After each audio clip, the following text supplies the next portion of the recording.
இன்றைக்கி 2 tiffin order பண்ணியிருந்தோம். ஒன்று வந்து மினி இட்லி ரொம்ப அருமையாக பேக் பண்ணி கொடுத்துருந்தாங்க. அந்த மினி நெய் போட்டு கீ போட்டு மினி இட்லி, அதை வந்து அதுக்கு கார சட்னி அதுலேயே ஒரு இடத்துல வச்சுருந்தாங்க, ஒரு இதில். அதே மாதிரி சாம்பார், பாசிப்பருப்பு சாம்பார், அதே மாதிரி சட்னி கொஞ்சம் கூட ஒன்றோட ஒன்று மிங்கிள் ஆகலை பாருங்கள், நல்லா டெலிவரி பண்ணியிருந்தாங்க.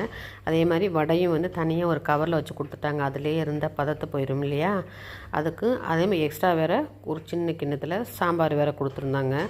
வடைக்கு சூப்பராக பேக் பண்ணியிருந்தாங்க, வெரி குட். அதுக்கப்புறம் இன்னொரு டிஃபன் வந்து நாங்கள் ஆனியன் தோசை வாங்கியிருந்தோம், அதுவும் அப்படி தான், கொஞ்சம் கூட சட்னியும் சாம்பாரும் மிங்கிள் ஆகலை. அதே மாதிரி தோசையிலையும் மிங்கிள் ஆகலை பாருங்கள். பேக்கிங்கும் நல்லா இருந்துச்சு. வந்து டெலிவரி பண்ணவங்க நீட்டாகவும் டெலிவரி பண்ணாங்க.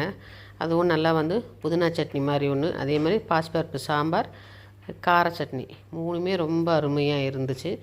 இட்லியும் வந்து அந்த நெய் வாசம் அப்படியே நல்லா இருந்துச்சுங்க.